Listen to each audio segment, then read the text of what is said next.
Yo, yo, yo, what's good? Yo, I haven't done a live in a minute, but I wanted to do, you know, a little conversation around this trade deadline because right now we have a lot of folks throwing out all sorts of names. And I want to be clear, like, there's a difference between the people who talk Detroit basketball, who talk hoop, who actually love the game, actually love your team, versus talk about your team because they get clicks. Yo, sorry about that. The stream got interrupted. Um, but nah, so like there's a whole bunch of cats that are on Twitter and on social media, even YouTube channels who are talking about the Detroit Pistons, but aren't actually Detroit Piston fans. Or they're Detroit Piston fans, but they don't actually follow the game of basketball. And it makes it kind of like this weird dynamic. Yo, what's good, y'all? It makes it this weird dynamic where you listen to somebody talk about your team who may or may not actually know what they're talking about, but they're trying to say something because it's popular. And so I've been saying real consistent, real consistent. Hell no to Zach LaVine. Hell no to Brandon Ingram. Like these two dudes should not even be in the vocabulary of Detroit Pistons fans, shouldn't even be in the conversations within the front office. There's absolutely no reason to bring these two to the team. This team is nowhere near in a position that can actually utilize them to their best potential or the team's, right? You don't want to bring in a Zach LaVine if you have Jaden Ivey figuring himself out, right? Why? Because Zach LaVine is kind of a black hole. He's a guy who's going to want to get up shots. He's going to want his 18 to 20 shots a game. And this works probably most directly against what the Pistons are trying to do right now in this stage. But what I really want to talk about is less about what people are talking about that I don't agree with. And I'd rather talk about what I actually do agree with, because I think there's a lot of opportunities for the Detroit Pistons at this trade deadline. And I want to get into it. But before I do, got to pay these bills. This video was brought to you by Bridges and Stone's Family and Relationship Care. You know, the holidays can be tough for a lot of us, whether it's distance from family, relationship issues, social isolation, or struggling to adapt to the weather of this season. Depression and loneliness can get to us all. The season doesn't have to be something to dread, though. It can also be an opportunity to learn coping skills and the steps you need to move into healthier relationships. Contact Bridges and Stones today for a free consultation with a professional coach to get the support you need. Don't struggle alone. The link is in the description box below. Now that I got that out the way, let me get back to these Detroit Pistons in this offseason. Not the offseason, but the trade deadline. The first player that I want to talk about is actually a favorite player of mine. Dalano Banton. I've been following him since he came into the league, played with the Raptors. They've got an amazing developmental program there in Toronto. And then he ends up in Portland. And for some reason, when he gets to Portland, he puts it all together. If you don't know about Dalano Banton, it's about a 6'10" wing guard. When he came into the NBA, he was a point guard. I think he played for the University of, not Illinois. My boy played for them. It's not Illinois. It'll come to me, but I'll drop it. But Delano Banton came in as a 6'10" point guard. But his jump shot really wasn't there, and he was trying to figure out the balance between being aggressive offensively and just facilitating and getting everybody involved. What ended up happening is that he couldn't put it together in time, and so they went with other guys like Fred VanVleet, and they got Scotty Barnes, and they're like, well, we don't need a big wing point guard anymore. We got Barnes. So then he ends up in Portland. And when I tell you this dude is cashing out, he's cashing out. His three-point shot is hitting. The game is opening up for him. He's getting guys the ball. He's getting to the rack. He's finishing around the rim. He's getting rebounds. And I think he could be the perfect addition for the Detroit Pistons because of the fact that he's a connector. He's a guy that fills in the gaps. He's a guy that you can kick the ball to off of drives and he'll knock down threes. He's a guy who can advance the ball after getting a rebound and distribute and set guys up. He's the type of player that really fits in between other guys, which is really important because you have a lot of what I call shot chuckers on this team, right? Like Malik Beasley is hitting, but if he gets cold, he's a chucker because he becomes inefficient, similar to Tim Hardaway Jr. When he's hitting, it looks good. When he's not, it's just like, damn, and he's still shooting, right? But you have a lot of guys who are getting up a lot of shots. And so when you think about what types of players fit best on this roster, is the guys who fill in between, guys who set other guys up, and guys who can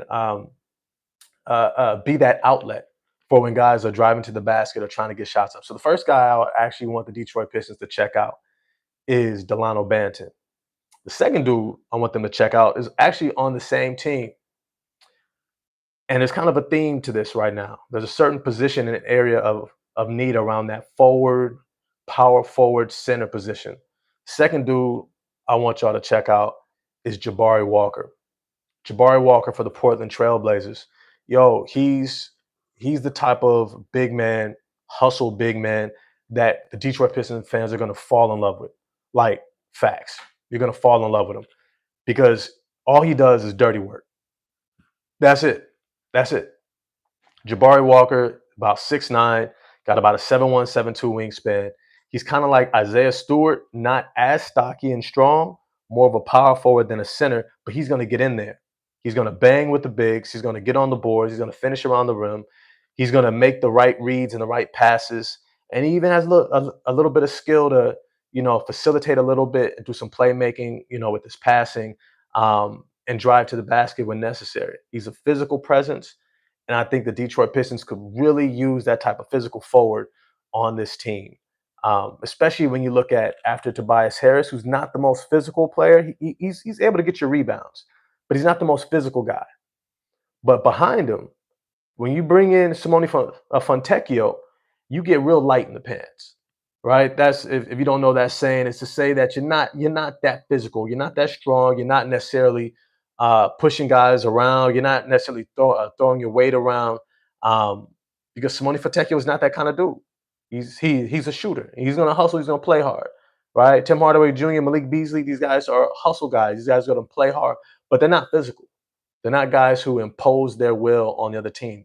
Jabari Walker can definitely be that type of guy. The other guy that I want y'all to take a look at is Moses Brown. Moses Brown. You probably heard of this dude for years now. He was extremely raw center coming out of UCLA, about 7'2", really athletic, really agile, but just extremely raw when he came out of UCLA. But he's been steadily improving. It's been slow. It's been slow. He'll remind you a lot of James Wiseman, if I'm honest. But at 7'2", with about a 7'5", 7'6" wingspan, good timing on blocking shots, he plays big. And he brings that presence that they kind of missed after James Wiseman left. I think he's one of those like low risk, high reward type of a pickups where you can give him a legit minutes and he's not going to hurt you too much. He's going to get on the boards, he's going to defend the rim, and he's also going to play hard the entire time. Moses Brown, I think he could be a great pickup for the Detroit Pistons because once again, he adds to this team, right? He's not going to take away. He's not going to take shots that are ill-advised. He's not going to, pull the ball away from other players. He's going to actually add to him. He's going to give him that pick and roll threat. He's going to defend the rim. He's going to reinforce that defense. He's got 6 fouls to give, right? So Moses Brown is another dude. But then I want to get to probably one of the more popular ideas of who the Detroit Pistons should pursue at the trade deadline. And that's Michael Porter Jr. And I've been going back and forth on Michael Porter Jr., and this is where I've landed. Michael Porter Jr. is a good player, a really good player. He's an above average starter. I'm going to start with what he does well. He's essentially a 6'10" Klay Thompson. A little bit more athletic, definitely bigger. But if you scale up Klay Thompson to 6'10", he's about Michael Porter Jr. His game is pretty much the same. He wants to get on the move. He wants to catch and shoot. He wants to be able to get up a volume number of threes, which he can hit at a high clip. And he's going to. He's going to be a legit threat. You want that spacing on the court? He's going to bring it in spades. And next to somebody like a Jalen Duren, I think that's going to be really necessary. And it's going to help out Ivey and Cade as well, along with Asar Thompson. I do like that Michael Porter Jr. has shown some improved ball handling in terms of getting to the rim and the ability to kind of play make off of his live dribble.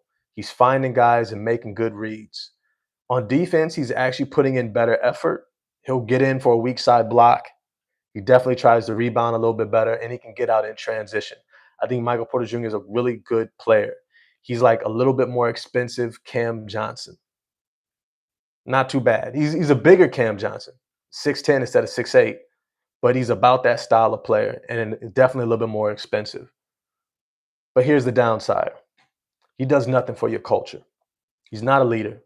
He's not going to galvanize the troops when things are going down, when things are going bad, when they have a 2-3 game losing streak. Michael Porter Jr. is not the guy in the locker room who's going to rally the troops. He's just not.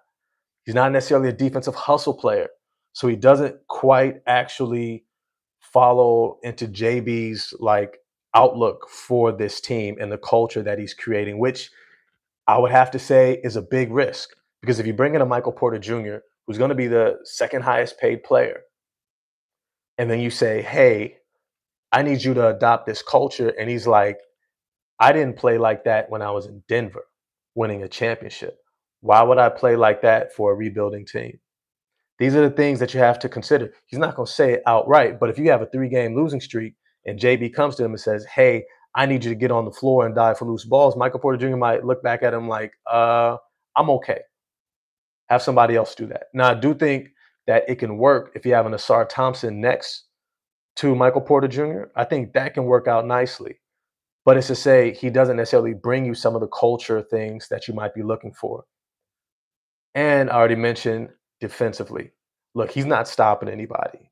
He's not quite a turnstile, but he's definitely he's actually a weaker defender than a Tobias Harris and probably less committed. So I think Jalen Duren is going to be okay, especially with the Sar and the Ivy defending on the perimeter if they were to get a Michael Porter Jr. But it's kind of up in the air. So at the end of the day, the guys that I like, Dalano Banton, Jabari Walker, Moses Brown, low risk, high reward. I think they can add, maybe not high reward, right? They're not going to catapult you into the playoffs, but they're guys that can add to this roster and to the chemistry of this team and the fabric and the makeup of this roster. And I think that they help the guys who are currently on the team to actually take those next steps forward. Then you have Michael Porter Jr. If I'm honest with you, if Michael Porter Jr. is on this team, this now becomes a playoff team. This now becomes a team that legitimately you're looking at and saying they're better than 10, 9, 8 in a playoff lineup in the Eastern Conference. They should be winning games. They will have expectations. Are the Pistons ready for it? Is Cade ready for it? Not just talent and ability, but in leadership and expectations. Right now, he has no expectations. Cade doesn't have any real expectations. They've, as a team, they've already surpassed it. He's looking like an all-star, playing with house money. You get Michael Porter Jr. Now, all of a sudden, Cade Cunningham is on the clock. Now you're looking at him like, okay, it's time to win. It's time to get into the playoffs. It's time to lead these teams, this team into the playoffs. Jaden Ivey also gets pushed up the clock. Asar Thompson, Jalen Duren, right? Like everybody now is thrust into the win now mode if you pick up Michael Porter Jr. I don't know if they're ready for that. I don't. If I'm honest with you, I don't. And at the same time, you got somebody like Bobby Clintman, who you still haven't even seen yet on this roster, who may have a pretty high ceiling. He may be able to get to a Cam Johnson level. We don't know yet. We don't know yet. But it's to say that when you're looking at a Michael Porter Jr. bringing him in, you have to ask yourself, do you have the containment of everything else you need to bring this level of talent and salary onto this roster? But as always, I want to know what you all think. Agree, disagree about the guys. I want the Pistons to go after Dalano Banton, Jabari Walker, Moses Brown, low risk guys who fill in to those gaps into this team and help accelerate the roster. Or should they jump high and go after a Michael Porter Jr.? I'm definitely a no on Zach LaVine. Definitely a no on Brandon Ingram. I don't think they need to be bringing those dudes into this roster and environment. Jimmy Butler? I don't know. I think he messes up the spacing, but Jimmy is nice, and you immediately become a playoff team. But I'll leave that not here nor there. Hey, if you enjoyed the video, smash the like button for me, hit subscribe and the bell for notifications, and I'm going to get at y'all next time. Peace.